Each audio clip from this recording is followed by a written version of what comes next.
Okay, hello everybody. For global economics, we assigned your topics, your countries, and I will start with the content of this lecture, starting with a very general overview of the long-term development of the global economy or the largest regions, the economically largest countries during the last 30, 40 years, because I think this would be a good starting point talking about global economics. Where are we coming from?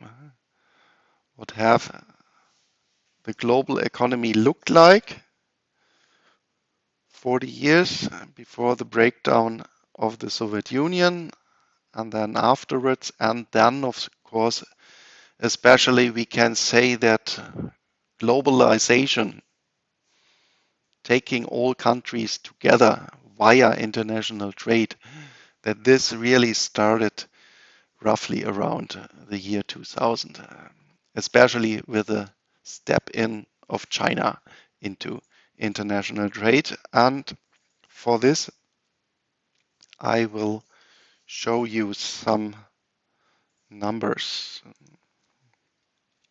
of these development. So this is then ranked the countries via nominal GDP. Relative, the percentage here is relative to world GDP, to world production. And I show you here in every year, 1984, every 10 years until the actual situation, the 20 largest countries in the world. So at a first shot, you see in the development here, it doesn't really change which countries do we find. I think only 2 or 3 dropped out or came in just here downward here. So Sweden, well, here we have it, but then in the last 20 years, not anymore. But the countries we find there, they do not really change during the last 40 years. I think this is also, for me, when I done it, a quite astonishing fact. I thought it would change a little bit more, but there we see really this long-term development, how to change a country economically. This really takes a very long time.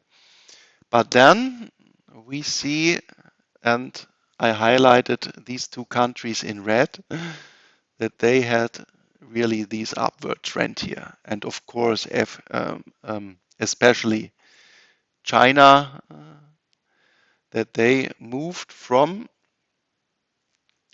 the rank number 8, and there you see where is China coming from, roughly or a little bit smaller than Italy in economic size. And then you can think, what does this mean for this country? Italy, do you know roughly how much inhabitants?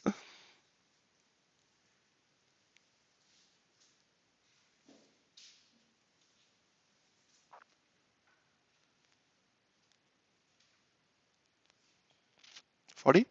A little bit more, it's roughly 60 million. And China, over time, it doesn't change that much because of their one-child policy in the 70s. Here, I think they had roughly 1 billion people. So 20 times more people living in China, and the economic performance is as large as Italy.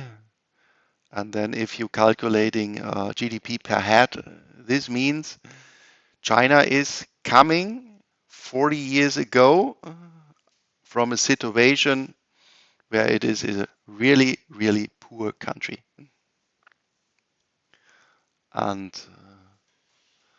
then you see right now, second largest economy in the world, and they are closing up to the United States.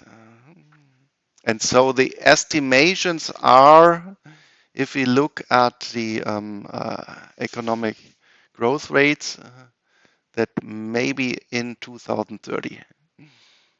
So within the next years, we can be more or less sure, and maybe in the next 5, 6 years, China is closing up overall in GDP with the United States. But still, of course, also comparing it now with the United States, the US, a little bit more than 300 people living there, and now in China, 1.4 billion. So still times 5. And if you just divide this, still, of course, the general standard of living in the United States is much higher than in China, and also compared to the developed European countries. But then if you have a closer look to China, then you see that they have a really diverging regional distribution. So at the East Coast, from Beijing down to Shanghai and down to Hong Kong, there is a relatively very rich part of China. I don't know if you have been already in China, then you can say there are regions where you have a standard of living really compared to a European level or to a US level. And then if you go to inner China, there you have still really, really poor regions where you can say, well, the people are living there more or less compared to the middle of Africa. And yeah, and if you look at India, so the upward trend came a little bit later, so roughly 10 years or 20 years ago, and right now they are at number 5, and they have closed up almost to Japan. And if nothing really surprising happens next year in 2025, India will be the third largest economy in the world. And also, if you look at the media, then you see that they are talking now in another way, that they now know that they are a heavyweight in economic performance in the world, that their vote now really counts. And yeah, what else? Looking at this table, we can see, well, Germany, we still there. And what's maybe quite interesting is that here we are behind Japan, here we are behind Japan, here we are behind Japan, and then I think 4 years ago, or 3 years ago, it switched. And this is, if we have a first look at it, also, yeah, quite astonishing.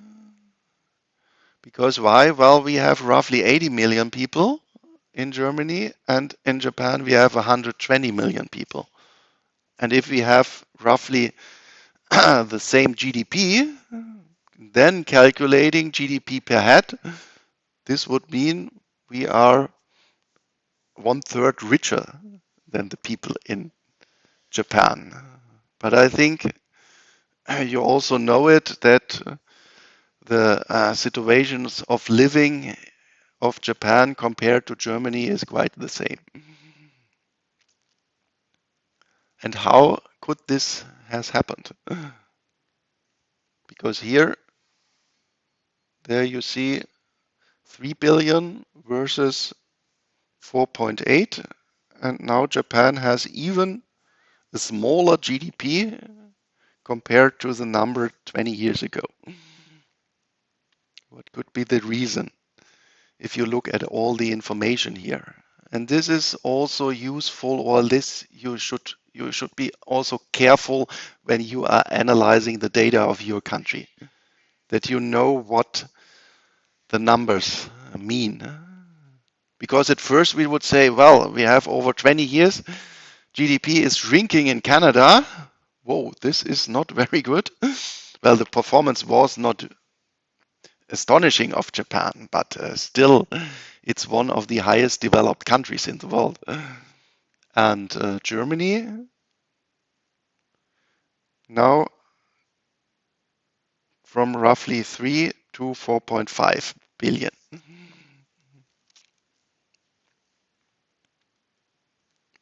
Because we have now to solve this puzzle. At first, from these numbers, we would say, well, Germany has performed really not only better, but better than Japan. But this could not be the case. Well, this cannot be the case if we see at the situation of living in these two countries. What information which we find in this table here, we also have to use in order to solve this puzzle. Yeah, but okay. Yeah, this is one explanation. So, or not really shrinking, but it is constant, and especially in the last 10 years, we had this upswing in population, but it is not very much. So we have now not 80 million, but I think 83.5. So this cannot explain this huge difference.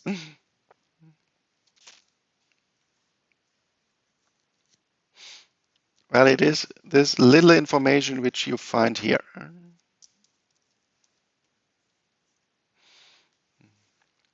And what we are doing in order to compare every country.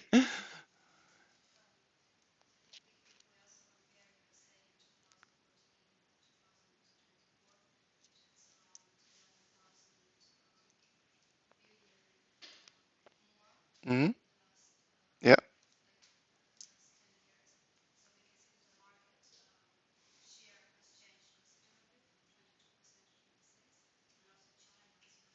Mm-hmm.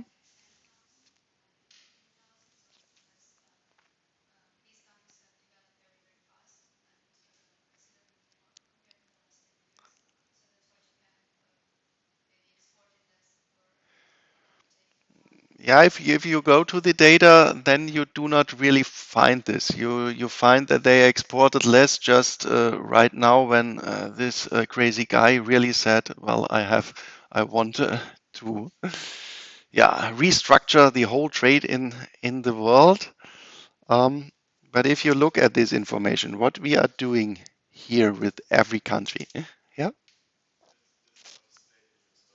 yes, and what then in behind can happen and has happened here, of course, in order to explain this puzzle of the development of GDP measured in current prices US dollar for Germany and for Japan. Yeah,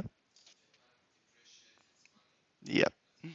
So this is the main reason behind there. So the yen versus US dollar depreciated really a lot during this time. And then you can say, well, my situation economically do not really change if my currency depreciates 20% over the last 2 years or something like this. And it depreciated even more. So this is the main reason here. So if you maybe go to the IMF and then you find US dollar GDP for you, then you have also to care about how performed the currency during the last years when you want to interpret this number. and the euro was quite stable and even during some time appreciated during this time. So we started introducing the euro with an exchange rate of roughly 1.1, and then up to 2010 we appreciated to 1.6, and now we are again down to roughly, I think, what is the actual exchange rate? Let's have a look.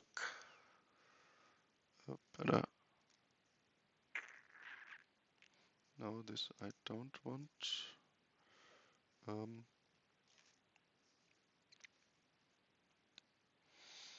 how can I do this? Because I don't want to have your names in the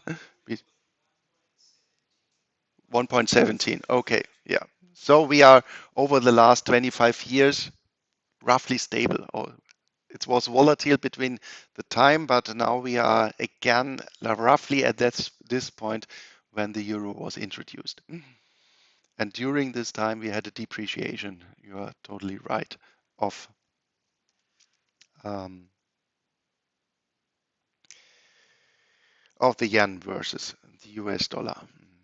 But anyway, so not the countries changed, but the ranking of the countries, and especially in the ranking of the first 5 countries, China and India stepped in, and especially then France and UK are now a little bit less than India and China. Okay, let's go on here.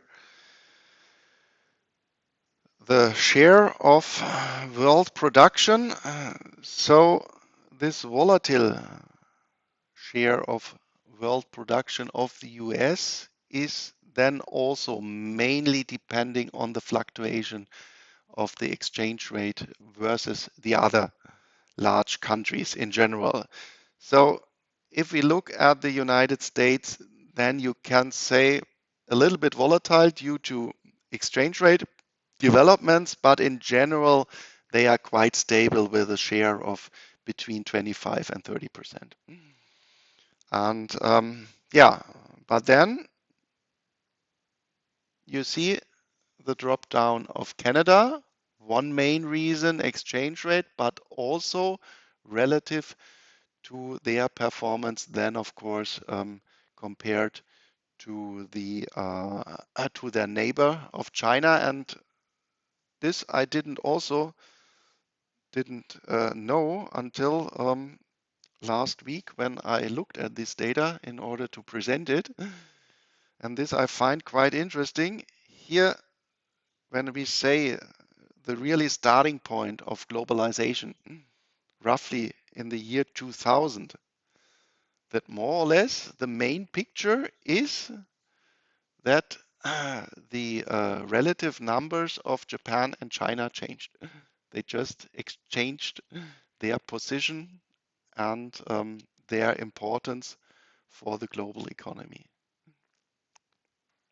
That here, Japan in 2000 had roughly 10%, and China has now roughly 15%. And like the Japanese share went down, the share of China went up. This for me was quite astonishing, and in a smaller part we see it somehow also in the relative development of Germany and India. So we are coming from 6-7% down to now 3 or 4%, and India is coming from less than 1% and now having almost a share of Germany. And there, of course, we have to admit, a pity for Germany, this will change the next years. So also my forecast would be that at least in 2030, India will be the third largest economy in the world. And this especially for us in Europe. This we should keep in mind that they are really the centers of gravity in the global economy are dramatically changing.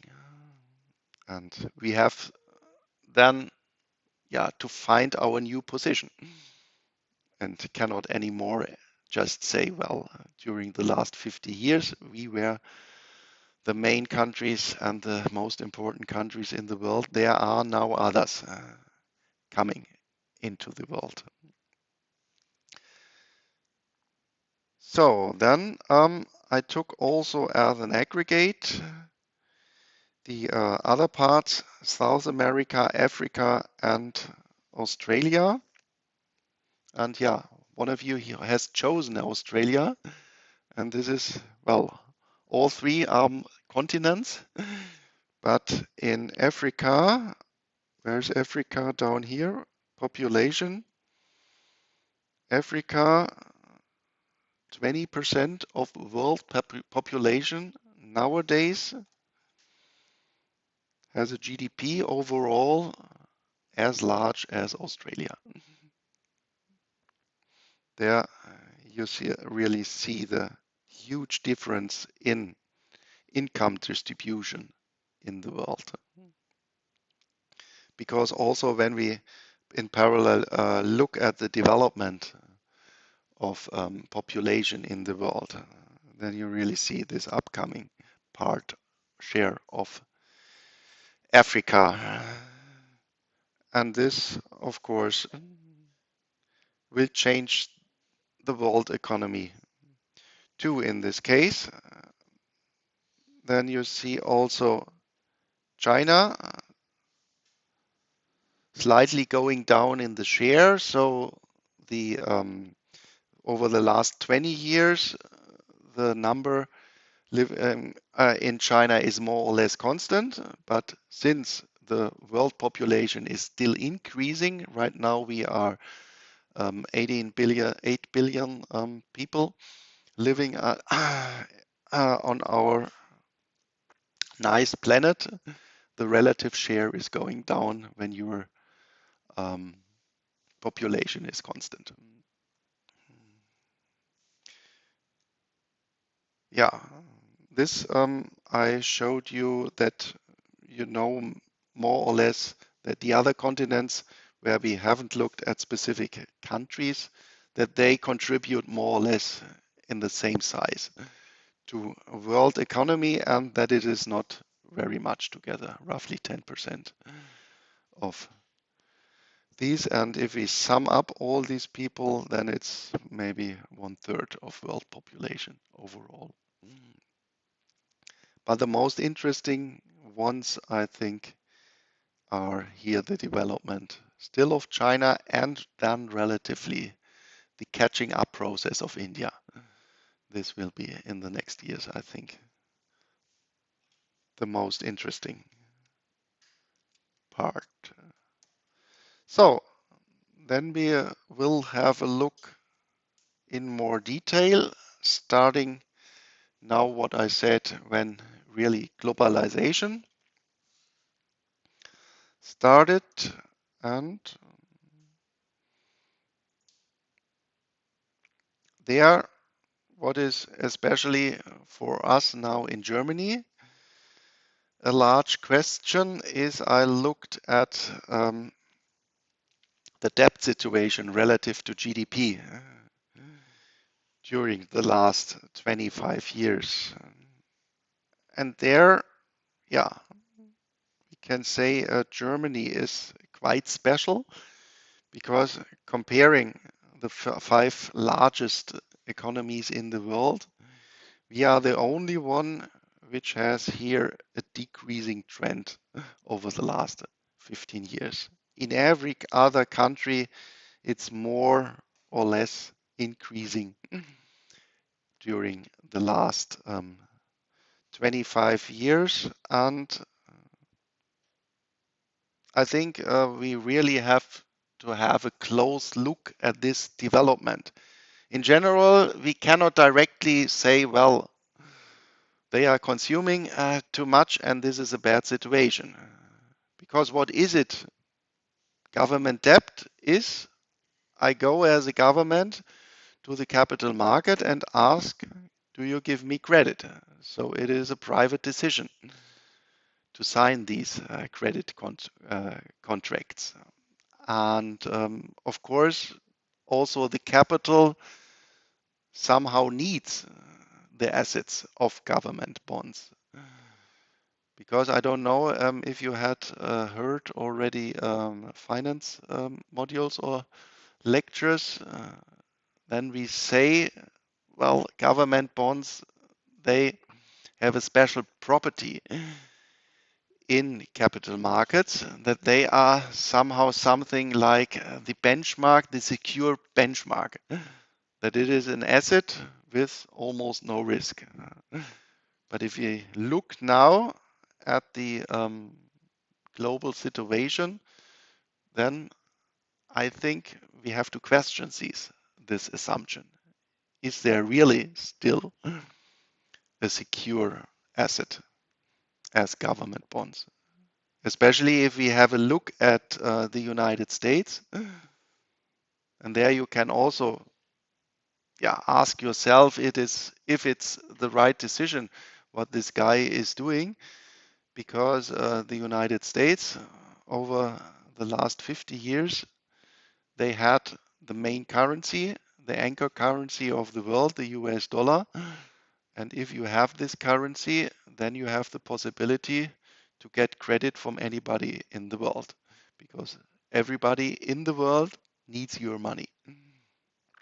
And I think last in April or something, there it was that the main rating agencies in the world, they really said, well, we have to watch at the United States, and they have not anymore the best rating in the world, no AAA rating anymore. And this, of course, then questions this assumption of is there a secure asset in capital markets? And of course, always increasing your debt, of course, then means for all these countries you have to repay this in the future. And here also we see that Japan is very special. If you look at the largest countries, which debt ratio which is twice as large as, at least twice as large as the other ones. And there maybe at a first point you could think, how do they finance twice as much debt as GDP? How do they do it? Well, there you can really say that on the other hand, the Japanese situation is quite special then, because then you ask who is taking these government bonds of Japan. And there is, of course, then a difference if you sell your government bonds abroad, because in general, then you could say, well, I want to have my interest. I want that you repay me for sure, that you get pressure if a foreign guy has given you a credit. And in Japan, you have a little bit another situation that mainly private capital of Japan itself. So the Japanese people, they give their own government the credit. And therefore, you could argue that this very high debt to GDP ratio is still stable because there is no foreign country making pressure on you, or relatively, of course. There are foreigners having government bonds of Japan, but the main part of the debt of Japan is in the country itself. And this would be maybe also an interesting point where you can have a look in your country. How is the government debt situation.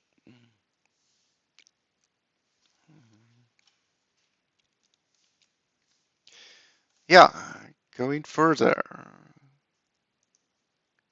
This is in a little bit more detail. Again, the upswing of China. So in 2002, this is where I got then the more detailed data. China has a part of 4% of GDP, and now they are as large as the European Union. So roughly 18%. And what we also see here, that the drop during the financial crisis and the corona crisis was always not that large as in the other large economic regions, as in the United States and the European Union. And this meant, from a descriptive standpoint, that of course we had a negative impact on the Chinese economy in these two very large economic crises, but relatively to their competitors, they performed better. So then relatively China became stronger within these crises on a global perspective. And maybe then also from this standpoint, you can explain the the politics during these crises, that especially if you look at Corona, then more or less China just defined Corona away. If you look, for example, on the Corona data, how many people has been infected in China, the time series just stopped in the summer, I think, of 2020. Afterwards, they didn't count anymore the numbers. And maybe then from this, they say also the turmoil which we have right now is relatively not bad for us, because we will again perform better than the United States and the European Union. And from this economic development, maybe one can also explain what is China right now doing. Because I think half of the course here, we had the international trade course last summer, and there, from a theoretical standpoint, we explained more or less being cooperative is overall better for your economic performance. But we don't see this in the politics of China. And maybe then we have this interconnection between politics and economics. If I have the aim to become the number one in the world, then it's maybe the right decision to be not cooperative. Yeah, and also the trade numbers, there we see, looking at least at the exports, the same performance of China compared to global production, to GDP. But what I think is interesting, that we don't see the parallel development looking at the imports. We have in the first 10 years, from 2002 to 2010, a doubling, 5 to 12%. And in exports, it's still increasing by 5 percentage points, from 13 to 18. So they are really selling to the world, especially to the United States and to Europe. But importing is the share more or less the same. And there you maybe see somehow a switch in Chinese international policy, that the first 10 years they really say we want to participate on international trade in order to get these trade gains. Remember Ricardo, remember specific factors, Heckscher-Ohlin model, always the theory says if you do this, you perform economically quite good. But then let's switch again to production. Here you see after these 10 years, China was in the neighborhood of the size economically of the United States and Europe. They were not anymore only a small country compared to Europe and the United States. And maybe this is then an explanation that they changed and say, well, we want to participate still exporting our goods, but we change our dependence by not relatively increase again our imports. And somehow we see that maybe we have a problem, especially in Europe right now. Because especially if we look at some specific products, at raw materials for electronic devices, for our energy change, we really almost shut down our wind industry where we were in the beginning of the 2000s, maybe the best ones in the world. And now solar panels and the windmills, they all come more or less right now from China. And if you look at the metals we need for batteries, for electronic devices, for our mobile phones, 80% of these are coming from China, but China is not that dependent on us. They really developed their industry. Now they are building their industrial products in a really relevant proportion by their own. And now we have this problem that we want to get back these independence. Yeah, and this is then the last slide. Here we see also this change on a global scale, that from 2000 until these are now real numbers, so no price effect, no exchange rate effect anymore. And there we can say that in these first 10 years that world trade more or less grew twice as fast as the global production. So the countries came really together. So roughly 10% growth rate, and here 5%. Then the turmoil of the financial crisis. And now, just skipping Corona, we have the situation that, yeah, they develop more or less with the same velocity. Let's say roughly 4% for trade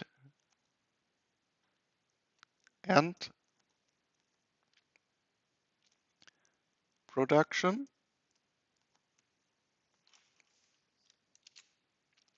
But here, especially for the trade numbers, I make a huge question mark. Where is it going? Because you see here, this is yearly aggregate data. The last one is 2024. Then there is from a Netherlands institution down here, the so-called World Trade Monitor. And this is, in my opinion, the best high frequency data which we can get on a monthly basis. And this is the yellow line on the right. And There we see this is April 2025. Those are most actual data which we can get. Yeah, maybe it's a little bit surprising that in real terms we see a slight upswing here, because maybe at first would think, well, this crazy guy came back into office in January 2025, and the first things he has announced was um, high tariffs. I love tariffs, and I want everything I want to produce in my own country, and everybody has to buy our products. And due to this announcement, maybe one can say that this not stops, but we would have a decrease in global trade because of the most powerful economic country in the world. But then if we yeah, think of the situation which we had there, how can we explain that still the first month we have an increase of global trade, although um, uh, this guy has announced some crazy things. Then we remember, well, he announced his tariffs, and the next day he said, I postpone these tariffs for 90 days, for 3 months. But still, we know he is crazy, so there will have been a slowing down impact of this announcement. But this also then, and if we look at the data, this we find is that then the companies in the world said, well, now we have 3 months time to fill, so to speak, everything what we have in the United States. Now we are exporting because now we can it still to the United States to fill everything up that we then can sell within the border of the United States when the tariffs are coming. And this is maybe the explanation to it. But overall, on average, my opinion is that we obtain maybe a horizontal development, or then of course also a decrease, because it's not only the United States, it's also the Chinese government, which do not make policies anymore to really getting together. And yeah, in the end, more or less, we in Europe have to do the same policy, because we have to react on what China and the United States are doing in the next months and in the next years.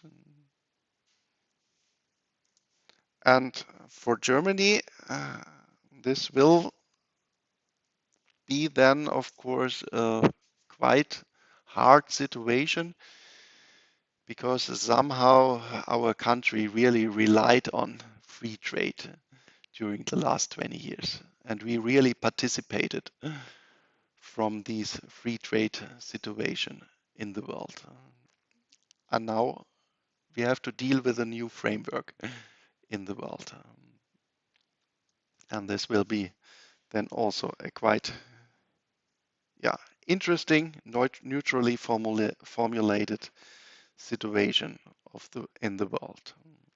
Yeah, on these issues, I wrote 2 little papers with a friend of mine, and I will upload them also for you. Maybe it's then interesting to read them. Okay, then I think next week I will go into more detail what you should do in your term papers So in general, you should have a look at the main economic indicators. About some of these indicators I already um, spoke. Of course, you remember the magic square: unemployment, economic growth, current account, and inflation. But here, then I added something else: interest rates, of course, exchange rates, trade to GDP ratio. Maybe especially you could look in a little bit more detail into the trade development last semester. The guys who have already written a term paper there I ask you also to have a look at the trade pattern and current account in general. But anyway, when you make your analysis of your country and you find further interesting aggregates to talk about and to analyze, of course, you are free and you are encouraged to do this. Um, but yeah, next week then I will go through all these aggregates as an example for the German economy. And when you click in here through the slides, then all these slides are empty. And this means that we will do it together. Here I have the sources, and that you get also an idea how you should look for the data. And then I also will download all this and just doing a little bit of manipulation. How do I get diagrams and something like this? Yeah, maybe also then you can start to manipulate data with AI. Try ChatGPT, taking the data, uploading it, and then just typing in, please give me a diagram from 2008 to 2025. Maybe it's work, but you have to check the output that it really says. And also when you have then your diagrams as an output of AI, you have also to check is all the relevant information in the diagram.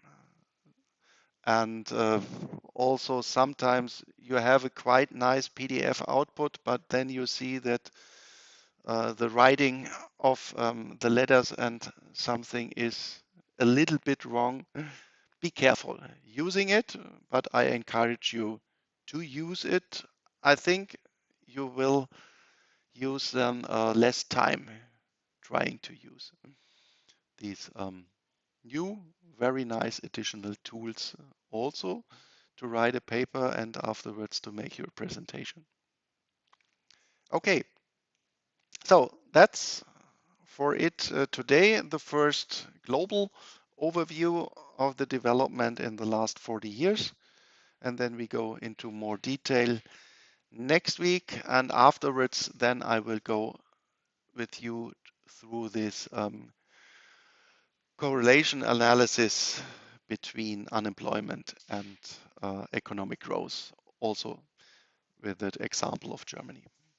So thank you very much for today and see you next week.